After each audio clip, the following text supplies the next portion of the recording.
What is going on, everybody? It is your boy Baddog in desperate need of a shave and back with another New York Giants video. I'll take care of this a little bit later today, but hey, thank you so much for watching. I really do appreciate it. If you could do me the honor, if you're not subscribed to this channel, please hit that subscribe button. Make sure you ring that bell notification so you know when I do a video like this or I go live for a New York Giants game, Laker game, or any live content. I really will appreciate it. You also can follow me on Instagram and Twitter. Links are in the description below. If you're only going to follow me on one, please do it on Instagram. Really trying to grow my Instagram quite a bit. But if you could follow me on both Instagram and Twitter, that'd be great. And like I said, I will follow you back. Hope everybody had a safe, happy, and Merry Christmas. Past couple of days have been very hectic for me. But nothing is better than seeing my son, little Baddog, walk out of his room yesterday morning and just kind of look at all the presents under the tree and then look at me and Mrs. Baddog just to say, wow, those are all for me. Nothing better than that, man. That's what it's all about. And, I hope everybody had a great day with family and friends. Like I said, I can never thank you guys enough for everything you do for my channel.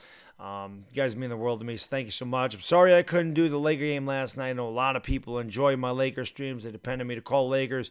I am going to be doing a doubleheader tomorrow. We'll be doing the Giants and Ravens on this channel. I'll also be doing the Laker game later in the night. They play at 10 o'clock, so 9:45. I'll be live 15 minutes before the Lakers. So Giants and Lakers both tomorrow. So we'll be doing a doubleheader. And let's get into the meat and potatoes of the video. Logan Ryan re-signed 3 years, $30 million. I know that made a lot of Giants fans happy, and I understand. The extension. Logan Ryan has played magnificently for us, been one of our better players this entire season. He's been very consistent, and no doubt about it, he makes our secondary a lot better, especially with Xavier McKinney getting hurt. Now, McKinney getting hurt brought Logan Ryan in here. If McKinney didn't get hurt, we wouldn't even have Logan Ryan, so obviously I guess that was kind of a blessing in disguise. I'm not the biggest fan of the deal, though, and I know a lot of people are going to get mad at that. They're going to go, Baddog, what are you crazy, man, Logan Ryan? Logan Ryan's going to be 30 years old next year.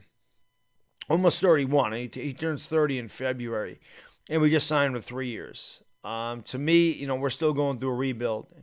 To me, you don't re-sign 30-year-old safeties as part of your rebuild. You take that money. Everybody's complaining that Daniel Jones doesn't have a number one wide receiver. Well, that's $10 million that you could have put towards that spot. We also don't have a legitimate edge rusher, a guy that can get to the quarterback and get you 10 to 15 sacks a year.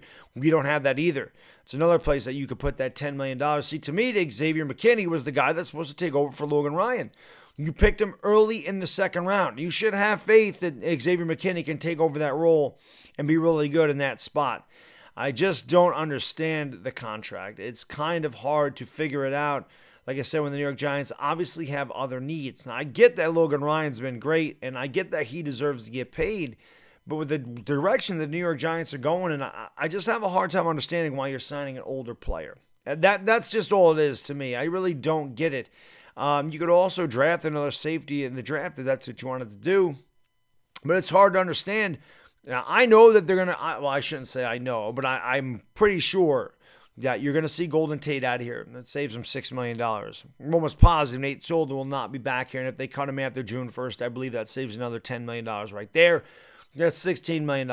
So maybe they are just kind of adding that to the equation already that, hey, we know we're going to get rid of Nate Solder's contract, and that way we can pay Logan Ryan, and that's where that money's going to come from. But to me, I still believe that the New York Giants had bigger needs than Logan Ryan at safety. Dave Gettleman, we're going to do a video on him in general coming up probably this week sometime. There's a lot of talk about him being on the hot seat, and there's talk about Jay Skid. There's all kinds of talk with the New York Giants. A couple weeks ago, nobody was talking anything about this. Everybody was praising everything about the New York Giants. It's just amazing. Obviously, it's not just the fan base that's extremely emotional and up and down with this team. It's the media. It must be the ownership.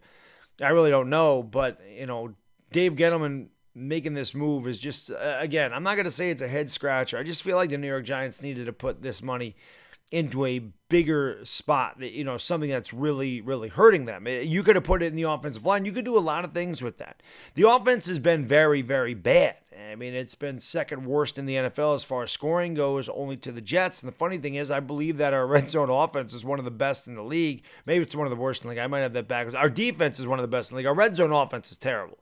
So I don't really understand this. We kick a lot of field goals. We don't punch the ball into the end zone. We don't have a big receiver.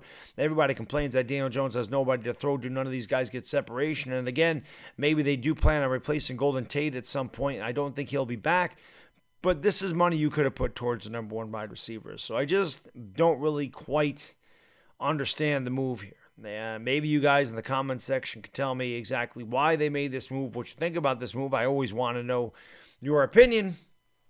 But it's hard to fathom. It just is. I'm trying to figure out exactly what you're doing because, again, you don't want to sign a veteran player when you're in the middle of a rebuild. This is how you end up with these backloaded bad contracts. I felt like Gettleman did a good job this offseason not doing that. A lot of these guys that he paid were in their 20s and they gave him 3-year deals. So I do like the fact they only gave him 3 years, but still, he's an older player. He's been great. I guess they want to use that going forward. I have a feeling that Jabril Peppers is going to also get a contract. I'm not saying that that'll happen this year. They gave Jabril Peppers his 5th-year option. So I believe that he's earned another contract. But maybe this also means that they're not going to bring back Leonard Williams. Leonard Williams is going to command a big price tag. See, there's so many things that go into what's going to go on with the New York Giants. Everybody's asking me in live streams, Baddog, who do we draft? Baddog, who do we go after in free agency? Baddog, do we go after Zach Wilson of BYU because we need a quarterback? Do we go after a receiver? Do we go after Jamar Chase? Do we go after Devontae Smith? Do we go after Jalen Waddle? Do we take Greg Rousseau out of Miami? There's all these questions, but everything's going to boil down to a couple things. It's going to matter what happens these last 2 weeks. Even if the New York Giants lose tomorrow, and Washington loses, we still have a chance. No matter what happens, if we get the same exact result as Washington, then we got a chance this division. We just got to beat Dallas the last week of the season. That's really what this all boils down to. It's going to be incredibly fun last 2 weeks in this division. This division has been terrible, but it's been a lot of fun, no doubt. But whatever happens these last 2 weeks could actually decide what happens to Dave Gettleman. If Dave Gettleman's not back here next year, then everything is out the window. You probably won't see Leonard Williams here. But if Dave Gettleman is back, I mean, that's the guy that he traded for. Don't you think Dave Gettleman will want to keep Leonard Williams around? But are you going to be able to afford Logan Ryan and Leonard Williams? I mean, do you just want to bring back the same players on defense? That's fine. This defense has been good. But this money needs to go towards the offensive side of the ball now. We need a playmaker. Let's say just depending on Saquon Barkley to come back, be 150% of what he was last year, stop dancing around in the backfield, not get hurt again. Like, I don't really know what's going to happen. It's been a crazy season. It's been an up and down season. We were 1-7. We were left for dead. We won 4 straight. We were at first place for a couple weeks. Looked like we were really turning the corner. Then we got gut punched the last 2 weeks. We've got absolutely crushed by Arizona and by Cleveland. So a lot of it will depend on Dave Gettleman, what we do going forward. But to me, the Logan Ryan thing, I'm not going to get mad at it. It's not like I'm upset with the contract. I understand the contract. He earned the contract. I just feel like if the New York Giants are trying to rebuild, which you don't rebuild in one season, and to me, this was the second year of a rebuild. Okay, but you're not going to redo it. You're not going to rebuild like that. I think Logan Ryan is a piece that you re-sign when you have other pieces in place and you actually are, at this point, 7-7, 8-6, somewhere in there, not 5-9. So I don't know. I'm kind of in between. I'm on the fence about the deal. I would like to know what you guys think about the deal. Let me know. Obviously, everybody let me know yesterday. I know that this happened on Christmas, but I wasn't going to do a video on Christmas. Like I said, that's a day for my family. But let me know what you think in the comments section. I'm not the biggest fan of it. I understand it. And it's not like he's a bad player or anything. The direction we're going in, this was a head scratcher. I didn't think they were going to bring him back. I didn't think that they should have brought him back. I thought that's what Xavier McKinney was drafted for. Anyway, let me know what you think in the comments section, guys. Enjoy the rest of your Saturday. I'll see you tomorrow for the Giants and Ravens. And then, of course, we'll have the Lakers later on in the evening. Till next time, guys, the Bad Diggity Dizzle, and I am gone. Peace!